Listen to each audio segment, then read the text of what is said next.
নমস্কার বন্ধুরা, Papiya's cooking and lifestyle চ্যানেলে আপনাদের সবাইকে স্বাগত।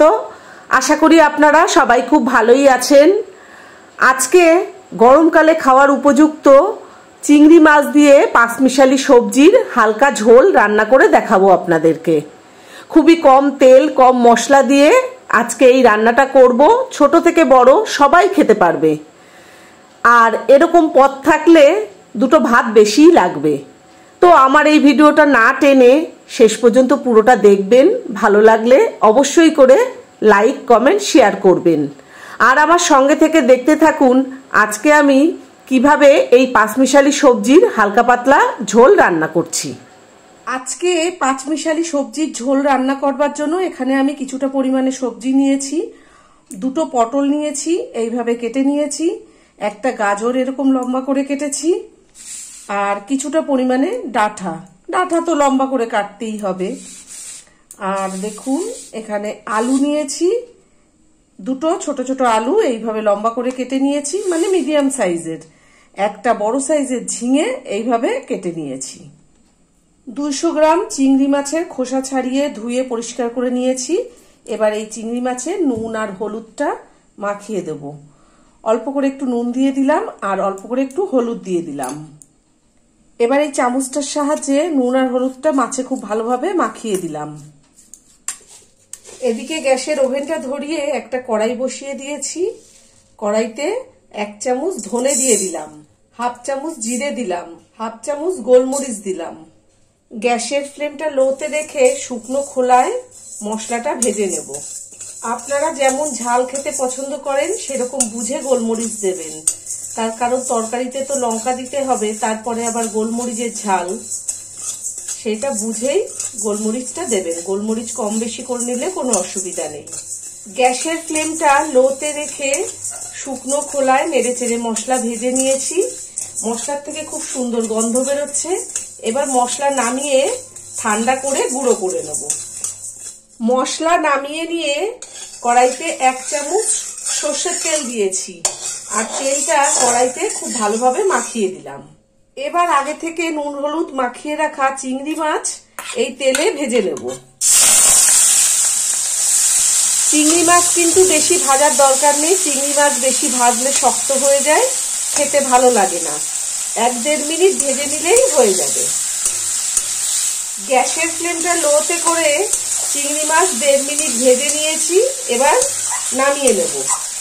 চিংড়ি মাছ নামিয়ে নিয়ে কড়াইতে আবারও 1 চামচ সর্ষের তেল দিয়ে দিয়েছি। তেল গরম হয়ে গেছে, হাফ চামচ জিরে দিয়ে দিলাম।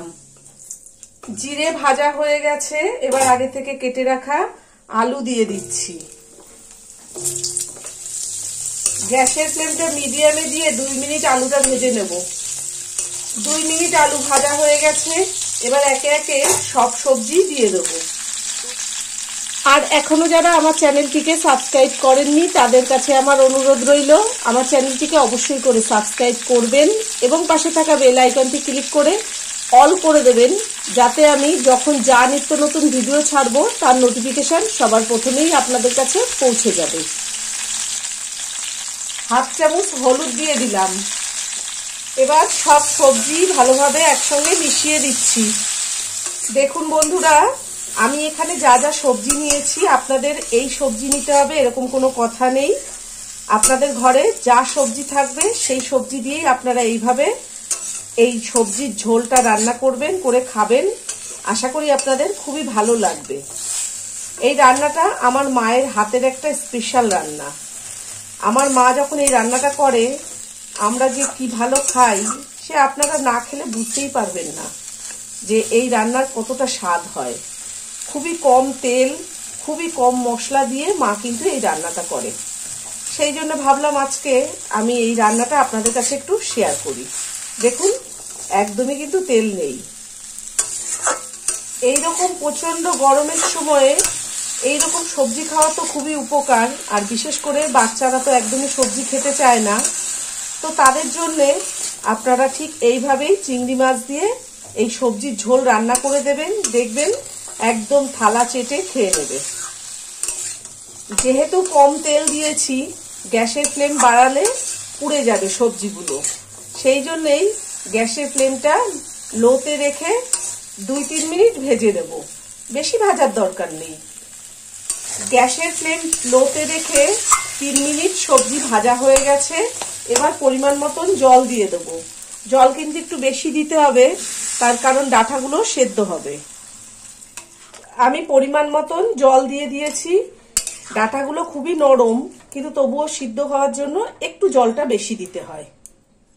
মাছে নুন দেওয়া আছে, সেটা খেয়াল রেখে 1 চামচ নুন দিলাম। মাছে হলুদ দেওয়া আছে, আবার সবজি ভাজার সময় হলুদ দিয়েছি, সেটা খেয়াল রেখে অল্প করে একটু হলুদ দিলাম। যেহেতু চিংড়ি মাছ দেবো, চিংড়ি মাছ কিন্তু মিষ্টি, সেই জন্য অল্প করে একটু চিনি দিলাম। এবার এই নুন, হলুদ, চিনি সব ভালোভাবে ঝোলে মিশিয়ে দিচ্ছি। আর আপনারা যখন রান্না করবেন নুন, ঝাল, মিষ্টি আপনাদের নিজেদের স্বাদ মতন দিয়ে নেবেন। আর 6টা কাঁচা পাকা লঙ্কা পুরোটা চিড়ে দিলাম। লঙ্কাটাও ঝোলের মধ্যে ভালোভাবে মিশিয়ে দিলাম। এবার গ্যাসের ফ্লেমটা হাইতে করে দিয়েছি, দিয়ে 1-1.5 মিনিটের জন্য ঢাকা দিয়ে দিলাম, যাতে ঝোলটা তাড়াতাড়ি ফুটে যায়। 1 মিনিট হয়ে গেছে, ঝোল ফুটে গেছে। আমি ঢাকাটা খুলে দিলাম। ভেজে রাখা চিংড়ি মাছগুলো ঝোলে দিয়ে দিলাম। চিংড়ি মাছগুলো সবজির সঙ্গে খুব ভালোভাবে মিশিয়ে দিলাম। দিয়ে গ্যাসের ফ্লেমটা মিডিয়ামে করে 3-4 মিনিটের জন্য ঢাকা দিয়ে দিচ্ছি, যাতে সবজিগুলো খুব সুন্দর সেদ্ধ হয়ে যায়। 4 মিনিট হয়ে গেছে, আমি ঢাকা খুলে দিলাম। দেখুন আমার সব সবজি কিন্তু খুব সুন্দর সেদ্ধ হয়ে গেছে। আমি কেটে দেখিয়ে দিচ্ছি আপনাদেরকে। আলু সেদ্ধ হয়ে গেছে, ডাঁটা তো একদমই কচি নরম ডাঁটা, ডাঁটাও সেদ্ধ হয়ে গেছে। আর বাকি সবজি দেখানোর দরকার নেই, ওগুলো তো নরম সবজি। গাজরও সিদ্ধ হয়ে গেছে, আর পটল আর ঝিঙে তো একদমই নরম হয়ে গেছে। আবারও আমি 5টা কাঁচা পাকা লঙ্কার মুখ ফাটিয়ে দিয়ে দিলাম। আগে থেকে যে ভাজা মশলা তৈরি করে রেখেছিলাম, সেই মশলা 1.5 চামচ দিয়ে দিচ্ছি। এবার এই মশলা আর লঙ্কা সবজির ঝোলের সঙ্গে খুব ভালোভাবে মিশিয়ে দিলাম। আপনারা দেখেই বুঝতে পারছেন ঝোল কতটা পাতলা হয়েছে। এই গরমের সময়ে গরম গরম ভাতের সঙ্গে এই রকম সবজির ঝোল পেলে বিশ্বাস করেন আর কিচ্ছু লাগবে না। যারা সবজি একদমই খেতে চায় না, তারাও এই সবজির ঝোল দিয়ে ভাত খেয়ে নেবে।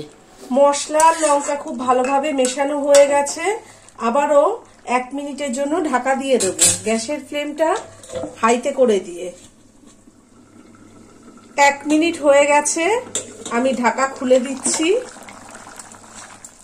দেখুন চিংড়ি মাছ দিয়ে পাঁচমিশালি সবজির ঝোল একদম রেডি হয়ে গেছে। এবার গরম গরম পরিবেশন করে দেখাবো আপনাদেরকে। দেখুন বন্ধুরা, আমার চিংড়ি মাছ দিয়ে পাঁচমিশালি সবজির ঝোল একদম রেডি হয়ে গেছে। আর আজকে আমি যেভাবে এই চিংড়ি মাছ দিয়ে পাঁচমিশালি সবজির ঝোল রান্না করলাম, আপনারা বাড়িতে ঠিক এইভাবেই রান্নাটা করবেন, করে গরম গরম ভাতের সঙ্গে খাবেন, সবাইকে খাওয়াবেন। আশা করি আপনাদের খুব খুব ভালো লাগবে। আর আজকে আমার ভিডিওটা আপনাদের কেমন লেগেছে সেটা অবশ্যই কমেন্ট করে জানাবেন। ভালো থাকবেন, সুস্থ থাকবেন। ধন্যবাদ।